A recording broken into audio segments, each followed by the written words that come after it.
Toda vez que você está ouvindo a palavra mito, você está ouvindo muitas coisas. No Brasil, inclusive.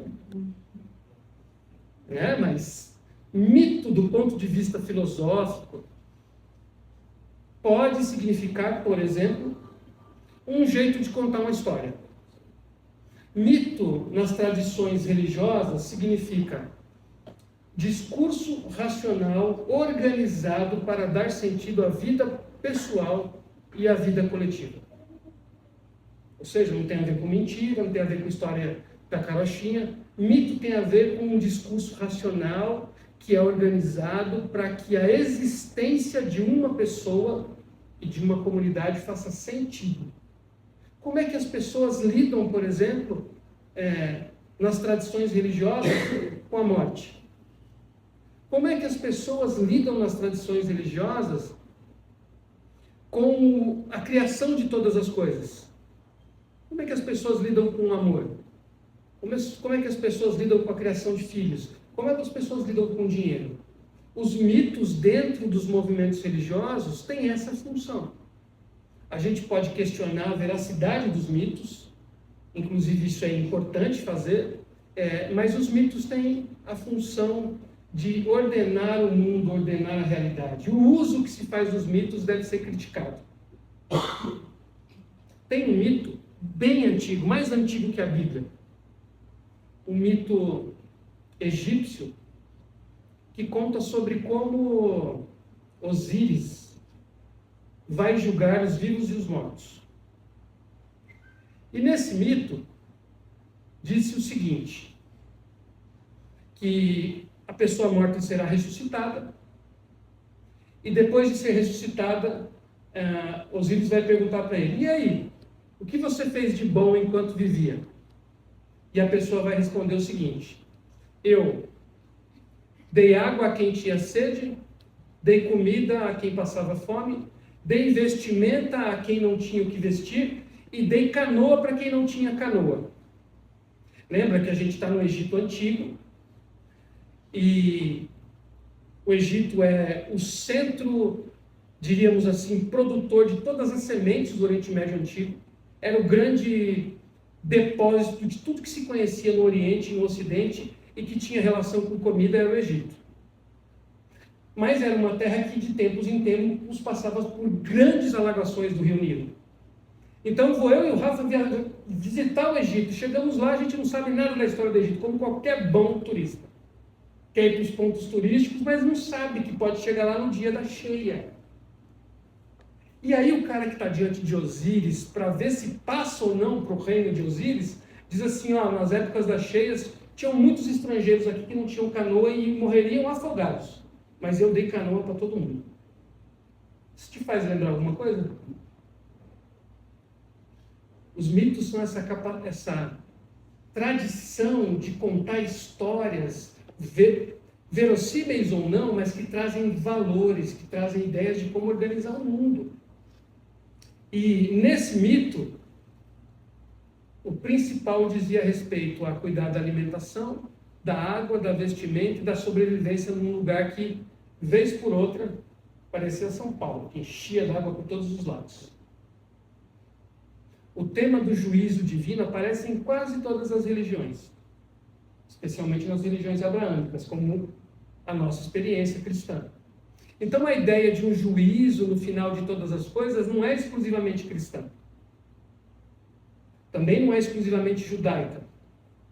Ela nasce em África, 5.000 anos antes de muita coisa que a gente conhece hoje nem existir. 20 séculos depois, quem recupera essa tradição? Jesus. Olha só, Mateus capítulo 25, verso 31. Quando o Filho do Homem vier em sua glória com todos os anjos, assentar-se-á em seu trono na glória celestial. Todas as nações serão reunidas diante dele, e ele separará umas das outras como o pastor separa as ovelhas dos bodes. E colocará as ovelhas à sua direita e os bodes à sua esquerda. Então o rei dirá aos que tiverem à sua direita, venham benditos do meu Pai, recebam como herança o reino que lhes foi preparado desde a fundação do mundo, pois eu tive fome, vocês me deram de comer, tive sede, vocês me deram de beber. Fui estrangeiro e vocês me acolheram. Necessitei de roupas e vocês me vestiram. Estive enfermo, vocês cuidaram de mim, e estive preso e vocês me visitaram. A diferença entre o relato lá do livro dos mortos, de Osíris, de 5.000 a.C., tem uma diferença. Israel é um país pequeno à época, com poucas fontes de água, canoa não ia funcionar, e Jesus faz alguns acréscimos. Na verdade, a tradição judaica vai fazer vários outros acréscimos que vão fazer sentido dentro desse contexto. Então os justos, versículo 37, lhe responderam: Senhor, quando é que te vimos com fome e te damos de comer, ou com sede e te demos de beber? Quando te vimos como estrangeiro e te acolhemos, ou necessitado de roupas e te vestimos? Quando te vimos enfermo ou preso e fomos te visitar? E o rei responderá: Digo-lhes a verdade, o que vocês fizeram para algum dos meus menores irmãos, a mim o fizeram. Então ele dirá aos que estiverem à sua esquerda: Malditos, apartem-se de mim para o fogo eterno, preparado para o diabo e os seus anjos. Pois eu tive fome e vocês não me deram de comer, sede e nada me deram a beber. Fui estrangeiro e vocês não me acolheram. Queria tanto que o Trump tivesse ouvido. Fui estrangeiro e vocês não me acolheram. Necessitei de roupas e vocês não me vestiram. Estive enfermo, preso, e vocês não me visitaram. Estes também responderam: Senhor, quando te vimos com fome, com sede, ou estrangeiro, ou necessitado de roupas, ou enfermo, ou mesmo preso, e não te ajudamos? Veja que os dois grupos se surpreendem. Os que vão para o reino e os que não vão ficam surpresos, como se fosse uma coisa assim, absurda. E ele responderá: Digo-lhes a verdade, o que vocês deixaram de fazer a alguns destes mais pequeninos, também a mim deixaram de fazer. Estes irão para o castigo eterno, mas os justos para a vida eterna. 20 séculos depois, um cara chamado Frederico Ângelo, vulgo Friedrich Engels, e um outro chamado Carlos Marx, vulgo Karl Marx, disseram o seguinte: o ser humano precisa de água, comida, roupa e casa para ter uma vida minimamente plena.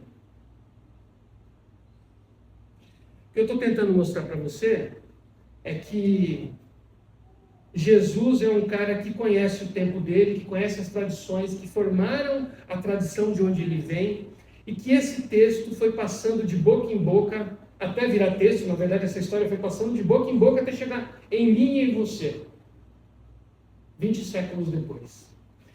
E durante esse tempo todo, na história do nosso mundo, seja no Oriente, seja no Ocidente, muitas pessoas entenderam o que Jesus disse, inclusive pessoas que diziam que não acreditavam em Deus. E a primeira coisa que eu quero que você guarde a respeito desse texto que a gente acabou de ler, que não é fácil de ser lido,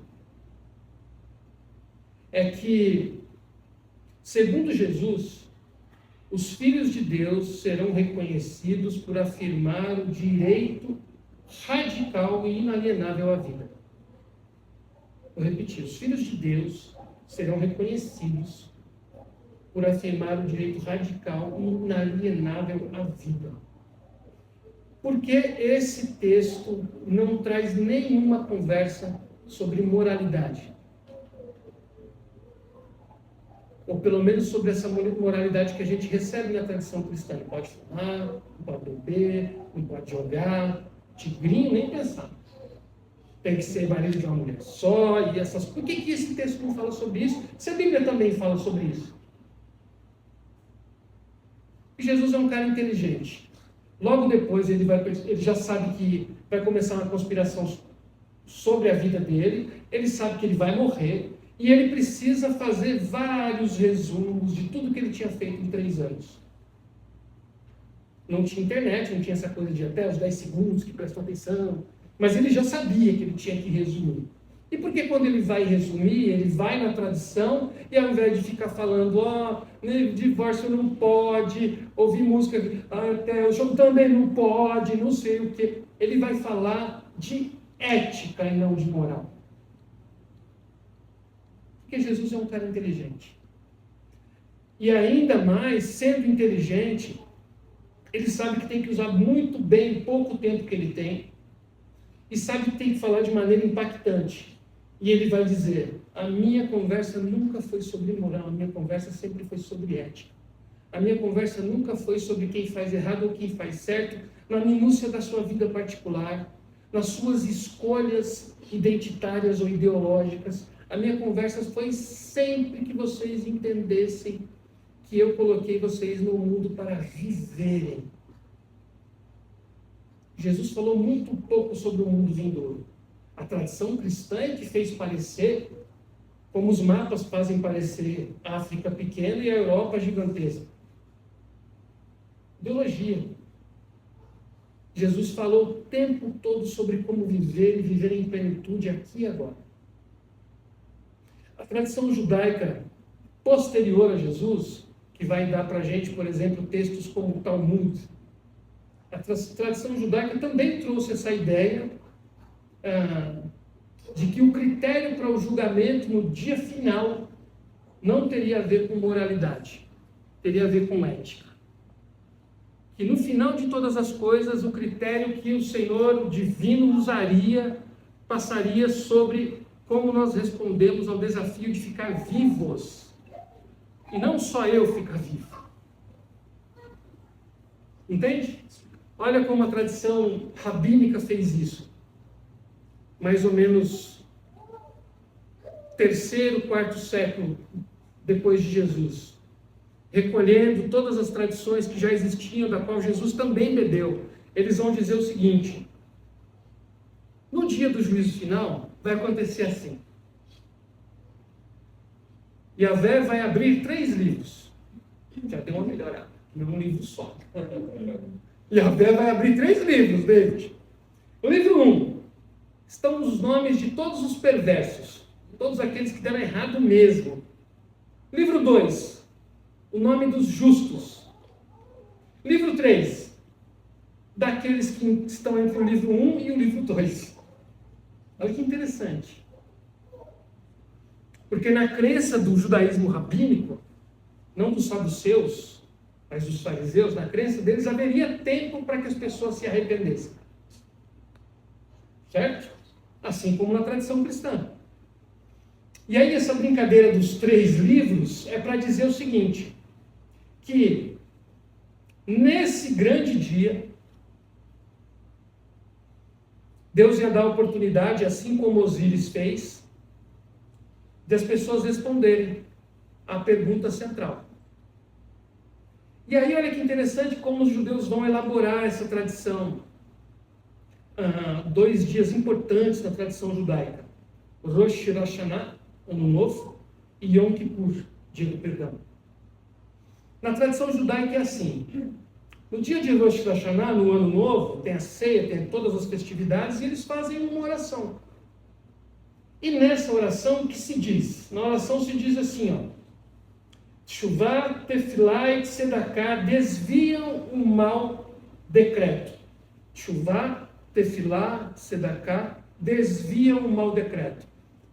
Nesse momento que a oração está sendo feita, essa frase pequena, oração, arrependimento, oração e justiça social desviam o mau decreto divino. Todo mundo está orando de maneira particular. Quando chega nesse trechinho da oração, eles gritam juntos. Teshuvah, Tefilá e Tzedaká desviam o mau decreto. Porque eles entenderam, a partir da tradição, que só é possível que um ano seja novo se a gente se arrepender, continuar mantendo a nossa relação pessoal com Deus e se a gente levar a sério a justiça social. Dado importante, esse pessoal que fez isso não é o pessoal que está acabando com Gaza, tá? Tem nada a ver uma coisa com a outra. Esse pessoal aqui era de Deus. Não tem nenhuma relação, tá? Esse pessoal entendeu a tradição judaica, reelaborou a tradição judaica, inclusive eles se dão muito bem com cristãos como nós. Eles não fazem parte dessa ideologia de morte chamada sionismo. É um outro pessoal. O Israel bíblico não tem nada a ver com o Israel moderno que nasce em 1948, tá bom? Esse pessoal aqui entendeu o judaísmo. Esse pessoal entendeu Moisés. Esse pessoal entendeu a tradição. Eles sabem que não é possível que aconteça Rosh Hashanah, que é o ano novo, sem que a gente entre nesse ano se arrependendo, orando e fazendo de Tzedakah. Podia fazer um curso, Rafa, para explicar o que é esse negócio. Tzedakah, por exemplo, justiça social, tem várias coisas dentro do mesmo pacote. Uma das coisas dentro do pacote da Tzedakah, que Jesus usa várias vezes a mesma referência, é que o judeu fiel a Yahvé e que entende o judaísmo precisa guardar dinheiro para ajudar os outros. Bem diferente do capitalismo que a gente conhece, né? É obrigatório que ele guarde anualmente uma grana para ajudar pessoas. Por exemplo, quando acontece um falecimento e as pessoas estão num momento de luto que dura 7 dias. Uma pessoa específica da sinagoga, demandada pelos irmãos ali, vai retirar de um fundo que tem sido guardado um dinheiro para as custas com o cerimonial de enterro. Porque no momento de perder alguém, não é possível pensar em grana. Hoje a gente tem empresa que faz isso, né? Aí as pessoas dizem assim, nossa, mas os judeus prosperaram. Verdade, porque eles sempre tiveram uma mentalidade coletiva, de cuidado da sua própria comunidade. É obrigatório guardar dinheiro para ajudar o outro. Eles dizem, fazer tzedakah. Se você visitar a Palestina ocupada, que eles chamam de Israel, você pode passar, por exemplo, por Jerusalém Velha e ser acossado por alguém com uma caneca dizendo assim, tzedakah, tzedakah. E aí você tem que tirar uma moedinha e jogar. A pessoa em situação de rua conhece a tradição. E se você tentar ali fugir, ele vai citar para você Deuteronômio, Levítico, vai arrebentar com você.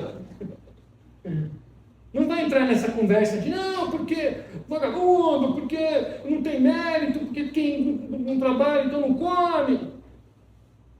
E aí dentro desse pacote chamado de Tzedakah, que significa literalmente justiça social, tem um monte de ações que esses grupos levaram pela vida toda e dentro da diáspora judaica que os fez chegar até os dias de hoje. E é sobre isso que Jesus está falando no nosso texto. Que quando ele voltar, ele não vai conversar sobre religião. Ele vai perguntar o que vocês fizeram para que vocês, enquanto comunidade humana, se mantivessem vivos. E aí, esse resumo aqui, né? Comida, bebida, imigração forçada ou não, acolhimento, momento de necessidade, vestimenta, enfermidade e encarceramento. Daria outra conversa longuíssima sobre por que Jesus escolhe encarceramento. Porque o Império Romano prendia como a polícia militar prende. Os impostos eram altíssimos, as pessoas não davam conta de pagar os seus impostos, um jeito de pagar o imposto era um familiar ou o próprio devedor ser preso até que o pagamento da dívida fosse feito. Talvez nos tempos do Império Romano fosse até mais leve do que hoje, porque hoje a conta é paga na bala. Veja a nossa irmã negra, médica, que foi assassinada no Rio de Janeiro. Como diz aquele versículo, né? Tem pele alva e pele alva. Os caras atiraram na nossa irmã. A justiça para eles é isso. Justiça é eliminar da terra uma vida que para eles traz todos os elementos de um tipo de degradação. Racismo, né? Modernamente falando, racismo. Talvez ainda nos tempos do Império Romano a tecnologia de morte era mais lenta. mas ela existia também. E o que Jesus está enfrentando e está tentando deixar para os seus discípulos nesse momento aqui é, gente, daqui a pouco vai começar uma conspiração, eu vou ser ungido por vocês e depois a gente vai fazer uma ceia de despedida e eu serei encarcerado. Talvez ele até tivesse a expectativa que pudesse ser visitado. E depois disso eu vou morrer. Então ele resolve resumir e dizer: vocês não podem fazer sociedade como o Império Romano faz sociedade. E a coisa mais bonita desse texto, puxando esse fio que eu tentei puxar com vocês, que é bem amplo, é bem generalizado, e que a gente podia ir procurando essa tradição desse texto na história, tem muitas raízes para a gente perceber, tem uma coisa que Jesus faz com essa tradição lá de Osíris, que os povos do Oriente Médio desconheciam. Que até onde a gente tem notícia, Jesus foi o primeiro a fazer isso, do ponto de vista intelectual. Na tradição de Osíris, o morto ressuscitado para ser julgado diz que ajudou o Rafa porque o Rafa não tinha canoa. Diz que foi visitar a Lana porque ela estava doente. Qual é a diferença entre essa tradição e o que Jesus faz? Agora eu estou tentando fazer a leitura popular da Bíblia. Vamos ler o texto de novo? Para ver se vocês acham a diferença?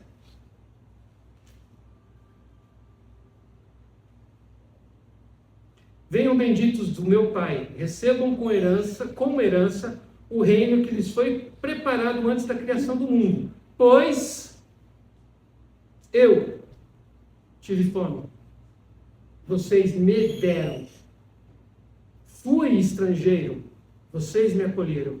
Necessitei de roupas, e vocês me vestiram. Estive enfermo, e vocês cuidaram de mim. Preso, e vocês não se importaram se eu fui injustamente ou justamente preso. Vocês me visitaram. A inversão que Jesus faz, Rafa, é extraordinária. O que ele está dizendo é, quando você faz para todas essas pessoas, diferente dessa teologia egípcia, você está fazendo para a própria divindade. O que vai fazer, por exemplo, com que teólogos como Henrique Dussel, um dos maiores teólogos que pisaram essa terra, filósofo, teólogo, diga o seguinte: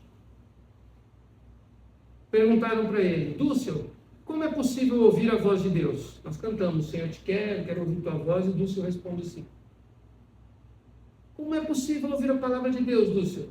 A palavra de Deus não está no livro. A palavra de Deus está na boca do pobre. Por quê? Porque é o pobre que pede. E quando o pobre pede, Deus pede. Estão entendendo? A diferença da teologia ocidental nossa, que centrou toda a conversa sobre como a gente faz individualmente para não ir para o inferno. Toda a teologia ocidental fica baseada em Efésios 2,8, que a gente é salvo pela graça, e bibibibobobó, e não segue no mesmo texto, que um pouquinho mais vai para frente vai dizer assim, que nós somos salvos pela graça para o quê? Obrigado, irmão. Para fazer boas obras. Meu Deus, fui na rede e tinha um pastor comunista. Não, tinha um pastor cristão. Que consegue, inclusive, identificar em linhas ideológicas aproximações com o que Jesus dizia 20 séculos antes. Então, esse negócio de, não, porque o Evangelho, ele é uma expressão da revelação divina fora do mundo. Mentira!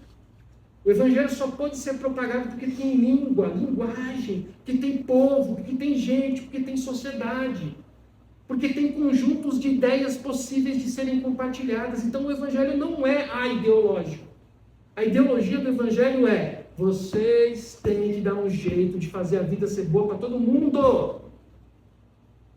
Não, porque... Eu lembro de um pastor que me chamou para pregar. Fui pregar. Cheguei lá todo feliz da vida. Que texto eu levei para ler? Mateus 25. Quando eu chego, o pastor está orando antes de me apresentar e está falando assim, Renatão: irmãos, como vocês sempre ouvem da minha boca, eu não sou direita nem de esquerda, eu sou do alto. Faz assim. Leandro, o que isso quer dizer? Eu sou do alto. Roberto Justo Zé mora no 45º. Sou do alto quer dizer o seguinte, que nós fomos ensinados a ter fé a partir de uma tradição que não se esconde atrás da ideia de que Deus é neutro. A nossa tradição, Jesus não se esconde atrás da ideia de que não tem nada a ver com quem está morrendo.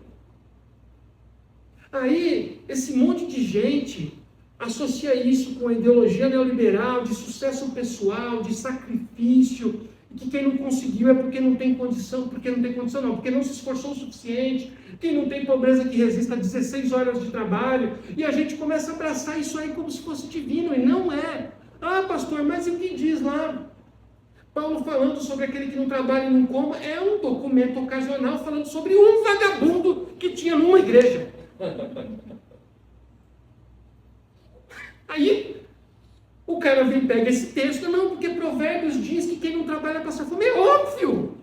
Mas Provérbios também diz que os governantes devem proporcionar um jeito de organizar os recursos para que todo mundo possa trabalhar. Ah, não, porque o evangelho é uma experiência do alto, uma ova cara pálida. Não é. Jesus odiava os ricos? Não.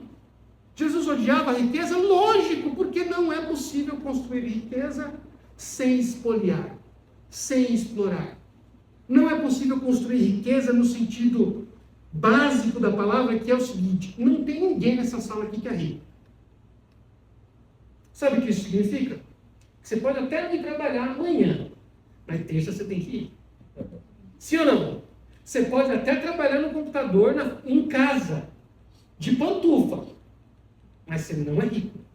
Porque se você parar de vender o seu esforço físico, o capitalismo vai vir passar com um trator em cima de você. Ou seja, você é trabalhador como eu, o Rafa, a Alana, o Renatão, todo mundo trabalhador. E o que a Bíblia fala sobre o trabalhador?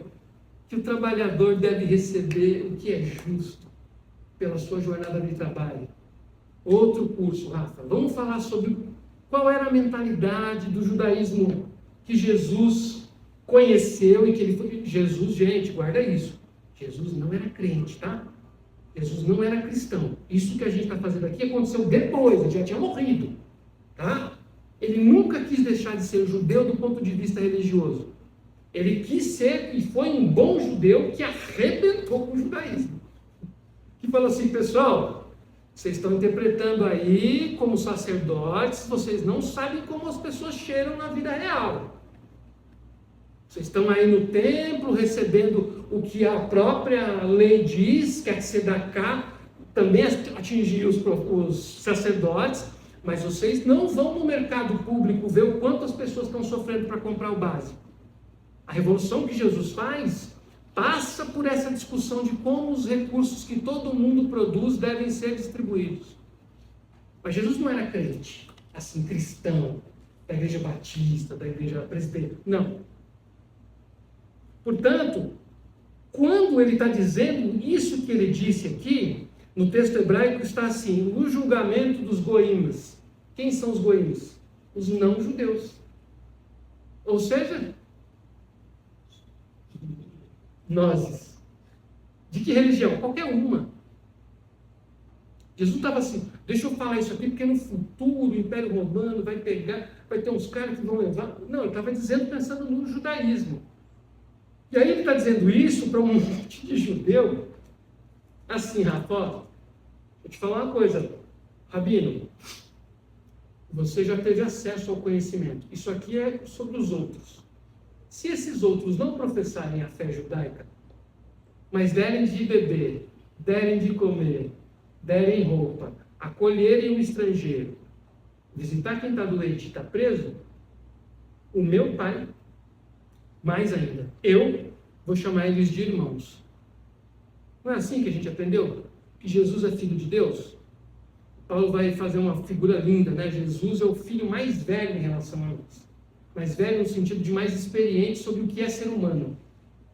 E nós somos os caçulas da conversa toda. A humanidade é o irmão caçula e Jesus é o irmão mais velho. E aí ele fala assim, que esses caras que tinham fome e sede, estavam nus, presos ou eram estrangeiros, eram os irmãos dele. Então Jesus está falando sobre filiação divina. Olha o que a teologia da prosperidade diz. A teologia da prosperidade, que é um negócio infernal, e não porque a Bíblia diz que a gente não vai ser próspero, a Bíblia diz isso, mas a Bíblia não diz que você vai ser próspero. Que David vai ser próspero. A Bíblia diz que a comunidade vai prosperar. Olha a diferença. Veja as nossas músicas sempre em primeira pessoa. Resquício da teologia, do liberalismo antigo e desse neoliberalismo. E aí Jesus vai dizer assim, olha, esses caras que não têm a mesma expressão de fé, a mesma religião que a nossa, serão aceitos no reino do meu Pai, e mesmo sem ter sido aceitos, eles já eram meus irmãos. Daí a surpresa dos caras que estão ouvindo Jesus, que perguntam, mas quando foi que a gente te acolheu? E ele fala, então, quando você acolheu o meu irmão, o outro filho de Deus. Muda bastante coisa, não muda? Precisa ficar invadindo o terreiro, quebrando as coisas, falando que é do diabo? Precisa. Vou contar uma experiência para vocês que eu vivi, chegando já para o final da nossa conversa. Em 2017, até 2017 eu trabalhava numa grande igreja aqui em São Paulo, e no ano de 2017 eu saí dessa igreja. Quer dizer, eu fui saindo, tá tudo bem, tá todo mundo é amigo, Pá, o que aconteceu? Vida inteira pastor, irmão. O que você faz depois que alguém fala assim, legal, mas vai com Deus? Eu vou com Deus mesmo. Sabe quem foi a primeira pessoa, ao saber da minha dispensa, de ter saído, sabendo que toda a minha formação intelectual estava voltada para o ambiente religioso, era então a minha orientadora de mestrado. Uma mulher judia. O que ela fez? Pediu meu nome, o nome da Raquel. Eu passei o nome completo. Já nesse tempo ela me querendo me converter ao judaísmo, que é todo um processo muito interessante. E aí fez uma oração rápida por mim ali em hebraico e desligou. 10 minutos depois, a Raquel, minha esposa, recebe uma ligação, estava no trabalho dela, fala assim, Jô, agora a Suzana me ligou aqui, então, olha que ela me ligou também, é muito carinhosa, muito cuidadosa. Então, mas a gente tem um problema. E pronto, já mandaram embora, agora irritei a mulher. O que aconteceu? Vou perder minha possibilidade de fazer mestrado, porque eu estava num processo para fazer mestrado em estudos de hebraico, língua hebraica, e ela era minha orientadora. Qual era o problema? Essa irmã pegou o número da nossa conta e fez um depósito de uma grana que eu nunca tinha visto na minha vida. Eu liguei para ela de novo e ela respondeu só assim, Yoav, Sedaká. Aí eu ligava, ela não atendia, ela respondia, Yoav, Sedaká, em hebraico. Entendem o que eu estou dizendo? E aquele dinheiro foi muito importante, porque ajudou a gente a pagar uma coisinha aqui, outra ali, segurar a onda até conseguir se arrumar na vida. Então, irmãos, o que eu tentei dizer para vocês hoje? Eu tentei dizer para vocês que a nossa experiência de fé não existe para fazer a sua vida dar certo. Isso aí é capitalismo. É outra religião, tá bom? A nossa experiência de vida, experiência de fé existe para fazer a vida da comunidade dar certo. Lembra de Tiago? A religião pura e verdadeira é cuidar dos órfãos e das viúvas. E aí a gente podia passar aqui o resto da tarde lendo todos esses textos, todo esse fio teológico que está na Bíblia inteira, está na boca dos profetas. Começa, está na boca de Moisés, está na boca dos profetas depois dele, está na boca dos juízes, está na boca de Jesus, está na boca do Paulo, está na boca do João. Qual é o fio? Vocês têm que arranjar um jeito de fazer a vida ser plena para todo mundo. Se vocês fizerem isso, vocês vão perceber o quanto a vida faz sentido. Tem coisa mais linda, gente, você ser convidado para jantar na casa de uma pessoa que, depois de um processo de ajuda da comunidade, já está conseguindo se sustentar sozinha. Eu nunca chorei tanto na minha vida quando eu fui almoçar na casa de uma irmã que, depois de ter sido abençoada com o Tzedakah, e com a ajuda de irmãos que eram professores que ensinaram ela a ler, com a ajuda de outros que cuidavam dos filhos enquanto ela ia para a faculdade, aí ela chama a gente para almoçar, dias depois da formatura dela. Aí eu vi o reino de Deus diante dos meus olhos. Feijão, arroz, um bife duro, que ficou maleável com as lágrimas de todo mundo. Você vê uma pessoa que não podia dar conta da vida porque a vida foi extremamente difícil para ela, extremamente injusta para ela, com um homem que deixou ela com 3 filhos. Entende? Como não tem a ver só com decisões pessoais? Mesmo quando ela decidiu que ela queria mudar de vida, tinha uma comunidade no entorno dela que fez o apoio para que ela pudesse estudar, onde ela é uma enfermeira, está terminando uma pós-graduação, numa bolsa que ela ganhou. Não mais linda, gente. Então, de novo, o Evangelho não é uma conversa sobre como a sua vida tem que dar certo. É sobre como a vida de todos nós tem que dar certo. Faz sentido? Então você não precisa ficar desesperado. Essa ansiedade que a gente foi sentindo quando a gente chegou, sabe por que a gente não precisa ficar desesperado? Renatão tem razão. O Papai do Céu cuida da gente. E como o Papai do Céu cuida da gente? Nós somos as respostas às orações dos nossos irmãos muitas vezes. E não se trata de grana apenas. Se trata de ir lá e passar 1 hora na casa do irmão, cuidando do filho, que ele não pode cuidar porque ele ainda tem vaga na creche. Coisa simples.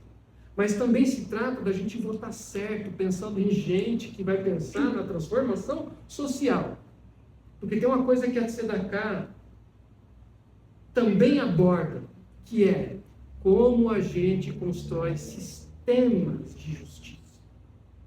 Essa irmãzinha que a gente serviu por alguns anos, ela conseguiu, mas tem muita gente que não consegue, porque a gente não consegue dar para ela, por exemplo, uma ajuda maior do que algumas horas por semana, entende? Então, se por um lado a gente acolhe, faz Tzedakah, socorrendo em momentos difíceis, a gente estuda, trabalha, corre atrás, entende e luta para que a estrutura se transforme. Entende, Renatão? Ao mesmo tempo, troca a roda do carro enquanto o carro está andando. O Evangelho é sobre essa conversa.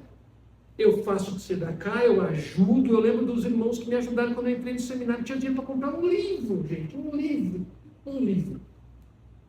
Tinha uma irmãzinha que ia na Xerox e tirava a cópia. Ô irmão, eu consegui tirar a cópia do primeiro capítulo. Aí cada semana ela trazia o próximo capítulo. Olha isso. Ah, você estudou teologia. Nossa, você deve ser um cara inteligente, estudou teologia. Eu estudei. Se não fosse a irmãzinha, tirava a cópia, grampeava bonitinho. Todo domingo ela trazia algo. Pastor, me chama de pastor. Que pastor? O próximo capítulo do livro que você tem que ler. O pastor me emprestou aqui da igreja, eu fui lá te mexer. Entende? Tem que fazer isso, mas também tem que lutar com todas as forças, com a nossa inteligência, com a nossa espiritualidade, com a nossa devoção, para construir sistemas justos de distribuição de renda. Amém? Amém. Vamos orar.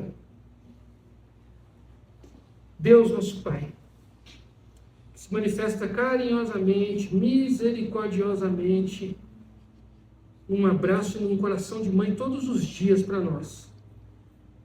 Nos ajuda a fazer chuvar, nos arrepender da nossa cegueira, do nosso medo, da nossa desconfiança.